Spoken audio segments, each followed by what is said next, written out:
तो हेलो दोस्तों, आज हम लोग पढ़ने वाले हैं कंप्यूटर और ये केबीएस, ईएनबीएस के लिए काफ़ी इम्पोर्टेंट है। तो उसको देखते हुए हमने एक अपने नोट्स के साथ उसको पढ़ा रहा हूँ, है ना? तो सबसे पहले हम जानेंगे कंप्यूटर होता क्या है ना? तो देखिए, कंप्यूटर की मीनिंग और कंप्यूटर का ओरिजिन कंप्यूटर 2 शब्दों कंप्यूटर जो है लैटिन शब्द से मिलकर के बना है कंप्यूट। किससे? कंप्यूट। कंप्यूट का मतलब होता है टू कैलकुलेट। क्या होता है? To calculate. तो कंप्यूटर इज़ ए इलेक्ट्रॉनिक्स इसका डेफिनिशन क्या होता है कंप्यूटर का? Computer is a electronic device that manipulate information over और data is it has ability to store, retrieve and process data. ठीक है? अब और कंप्यूटर के बारे में अगर आगे बढ़े तो देखिए पहले फादर ऑफ कंप्यूटर। कंप्यूटर के फादर्स कौन हैं? तो कंप्यूटर्स के फादर्स जो हैं चार्ल्स बेबेज हैं, है ना? इन्होंने ही इन्वेंट किया था, आविष्कार किया था, ठीक है? इन्होंने कौन-सा इंजन का आविष्कार किया था? एनालिटिक इंजन का। कौन से इंजन का? एनालिटिक इंजन का। और ALU arithmetic logic unit, ALU arithmetic logic unit का।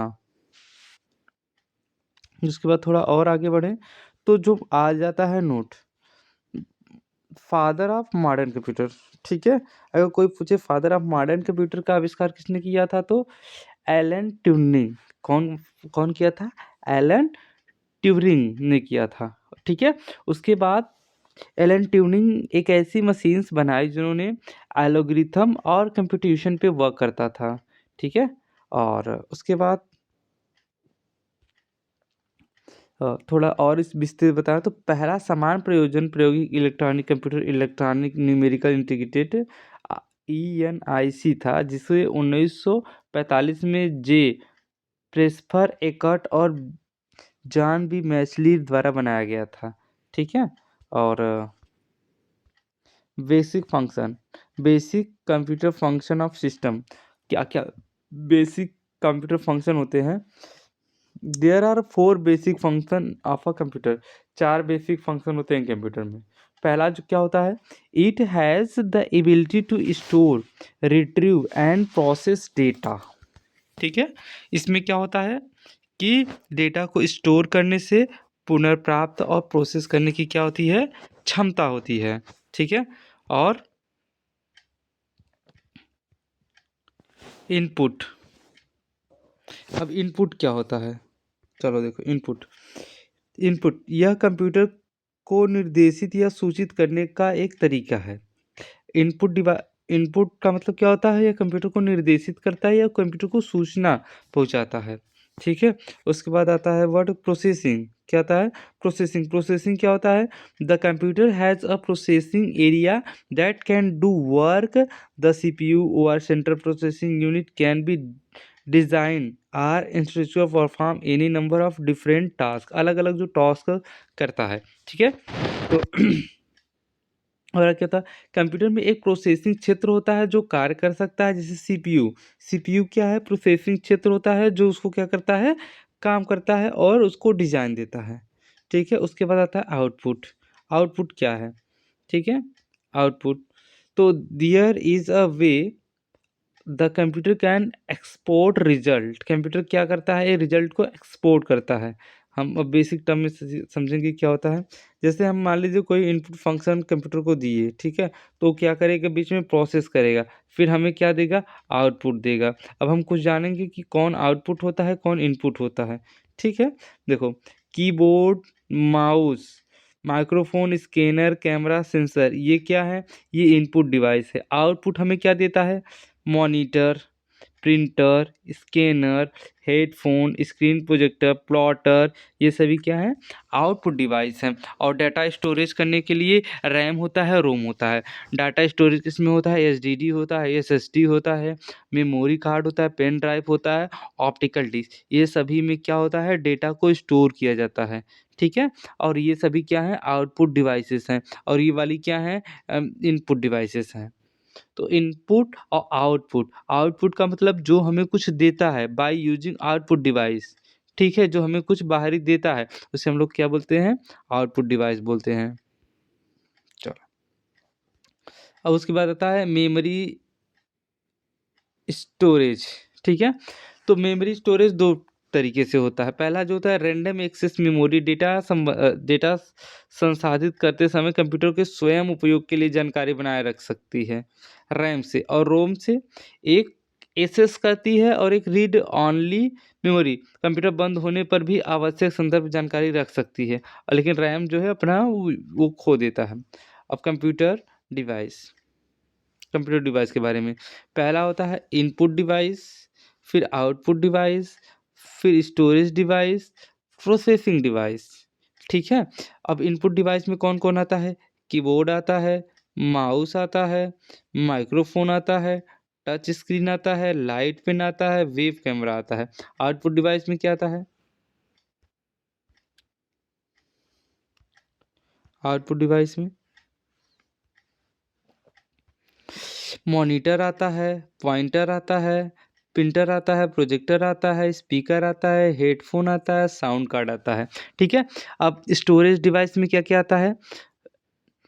फ्लैश मेमोरी आती है, ऑप्टिकल डिस्क आता है, लोकल डिस्क आता है, मैग्नेटिक चिप्स आता है, मैग्नेटिक डिस्क आता है। और प्रोसेसिंग डिवाइस में कौन कौन से यंत्र आते हैं? मदरबोर्ड आता है, प्रोसेसर आता है, रैम आता है, रोम आता है, स्विच मोड, पावर सप्लाई आता है, ठीक है। अब कैरेक्टरिस्टिक ऑफ कंप्यूटर, कंप्यूटर के क्या क्या कैरेक्टरिस्टिक, पहला तो कंप्यूटर स्पीड में वर्क करता है, दूसरा एक्यूरेसी सटीकता अच्छा देता है, तीसरा डिजिलेंस परिश्रम करता है, और वर्सटिलिटी होती है, बहुमुखी प्रतिभा की होती है। इसकी नो फीलिंग होती है, नो आईक्यू लेवल होता है, इसमें दो चीज़ें नहीं होता। एक नो आईक्यू, इसका कोई आईक्यू लेवल नहीं होता है, और इसके पास कोई नो फीलिंग, इसके पास कोई फीलिंग नहीं होता है। चलो, अब हम देखेंगे स्टोरेज डिवाइस के बारे में। स्टोरेज डिवाइस वो होते हैं जिसमें हम डेटा या इन्फॉर्मेशन को स्टोर करते हैं। स्टोरेज डिवाइस क्या होता है? जहाँ सीधा-सीधा हम डेटा को क्या करते हैं? स्टोर करते हैं, उसे हम लोग क्या बोलते हैं? स्टोरेज डिवाइस बोलते हैं, ठीक है? अब स्टोरेज डिवाइस के बारे में देखो। स्टोरेज डिवाइस जो होती हैं, एक प्राइमरी मेमोरी होती है और एक सेकेंडरी मेमोरी होती है। प्राइमरी मेमोरी और सेकेंडरी मेमोरी। प्राइमरी मेमोरी में क्या आती है? रैम आता है। क्या आता है? रैम आता है और रोम आता है, ठीक है? और सेकेंडरी मेमोरी में 3 टाइप्स की होती हैं। मतलब स्टोरेज डिवाइसेज़ जो होती हैं, वे पहली प्राइमरी मेमोरी होती हैं जो इंटरनल होती हैं, सेकेंडरी मेमोरी जो होती हैं वो एक्सटर्नल बाहर होती हैं। अब जो प्राइमरी मेमोरी होती है वो 2 प्रकार की होती है, एक रैम होता है, एक रोम होता है। तो रैम में एक एसआरएम होता है, एक डीआरएम होता है, ठीक है? और रोम में एक पीआरओएम, ईपीआरओएम और ईईपीआरओएम होता है, ठीक है? और सेकेंडरी मेमोरी में मैग्नेटिक स्टोरेज होता है, ऑप्टिकल होता है, फ्लैश स्टोरेज होता है। मैग्नेटिक स्टोरेज में कौन-कौन आता है? एसडीडी आती है, फ्लॉपी डिस्क आती है, मैग्नेटिक टेप आते हैं, ठीक है? Magnetic tape. और ऑप्टिकल में क्या आता है? सीडी आता है, डीवीडी आता है। और फ्लैश स्टोरेज में क्या आता है? पेन ड्राइव आती है, मेमोरी आती है, और मेमोरी कार्ड आती है, ठीक है? तो ये आ गए। अब प्राइमरी स्टोरेज डिवाइस के बारे में जानो। ये क्या होता क्या है? इंटरनल स्टोरेज आंतरिक भंडारण के लिए मेन मेमोरी होती है। ये क्या है? मेन मेमोरी है। इस प्रकार की स्टोरेज कंप्यूटर में सीपीयू में मदरबोर्ड पर लगी होती है। कहाँ लगी होती है स्टोरेज में? सीपीयू में मदरबोर्ड पर लगी होती है। ये जो प्राइमरी मेमोरी होती है वो कहाँ लगी होती है? जहाँ मदरबोर्ड होता है, सीपीयू में जो मदरबोर्ड होता है वहाँ पर ये मेमोरी क्या होती है? लगाई जाती है, ठीक है? अब आता है देखो रैम और रोम में क्या अंतर है। रैम ये टेम्परवारी स्टोरेज है, और रोम क्या है? परमानेंट स्टोरेज है।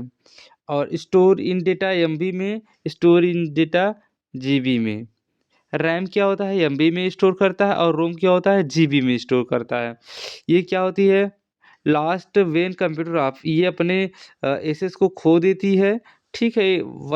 ये वोलेटाइल होती है, और ये नॉन वोलेटाइल, ये नहीं खोती है, ठीक है? और यूज्ड इन नॉर्मल ऑपरेशन, इसे हम नॉर्मल ऑपरेशन के लिए यूज़ कर सकते हैं। और ये used for startup process of computer, ये किसके लिए होता है?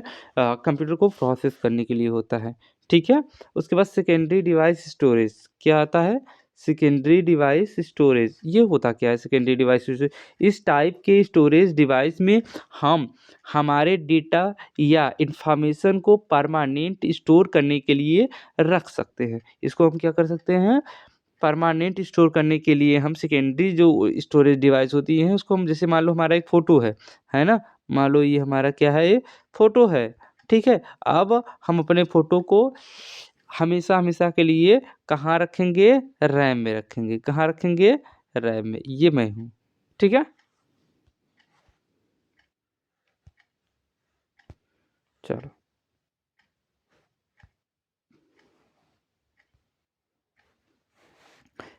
तो पहला केस में नॉन वोलेटाइल नेचर क्या होता है? Data will not lost if computer is turn off, ठीक है? और दूसरा less costly in comparison, storage capacity quick high ज़्यादा होती है। अब द्वितीयक भंडारण में आ जाओ, ठीक है? देखो पहला क्लासिफिकेशन ऑफ कंप्यूटर में, क्लासिफिकेशन कंप्यूटर के क्या क्या क्लासिफिकेशन है, ठीक है? देखो पहला by size, by purpose, by types, 3 type से हमने क्लासिफाई किया। पहला बाय साइज, बड़े साइज में जो आती है सबसे बड़ा सुपर कंप्यूटर, ठीक है? फिर मेन फ्रेम कंप्यूटर, ठीक है? फिर मिनी कंप्यूटर, फिर माइक्रो कंप्यूटर। और पर्पस के लिए जनरल पर्पस के लिए, इस स्पेशल पर्पस के लिए। और type analogue computer, digital computer, hybrid computer, ठीक है? इतने टाइप्स की होती है। कंप्यूटर का वर्गीकरण जो किया गया है वो 4 टाइप से किया गया है। कंप्यूटर को कितने टाइप से बांटा गया है? 4 प्रकार से। पहला माइक्रो कंप्यूटर जो होते हैं वो पर्सनल कंप्यूटर कहे जाते हैं। माइक्रो कंप्यूटर को हम लोग क्या बोलते हैं? Personal computer. ये किसके लिए होता है? ये सिंगल यूजर के लिए। Small in size, used your work place, school, यहाँ यूज होता है, ठीक है? जो माइक्रो कंप्यूटर में आता है, ठीक है? उसके बाद आता है मिनी कंप्यूटर। मिनी कंप्यूटर का यूज़ क्या होता है? Used by multi users, used in laboratories, smaller is physical size, ये छोटा होता है, स्मॉल होता है। तीसरा आता है main frame computer, handling and क्विकिंग very large amount of data quickly, big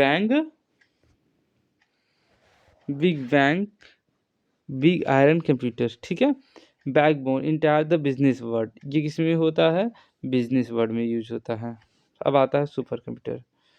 work station, इसे क्या बोला जाता है? सुपर कंप्यूटर को वर्क स्टेशन भी बोला जाता है। ये नाम भी है इसका, याद रखना सुपर कंप्यूटर के नाम से, ठीक है?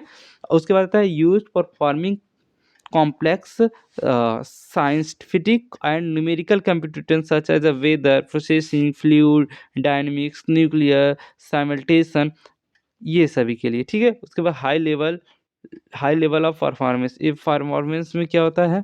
बहुत हाई लेवल की गणना करता है। अब classification of computer based on data handling, computer के क्लासिफिकेशन कैसे किया गया है? किसके बेस पे किया गया है? डेटा हैंडलिंग के बेस पे किया गया है, ठीक है? अब हम बताएंगे आगे।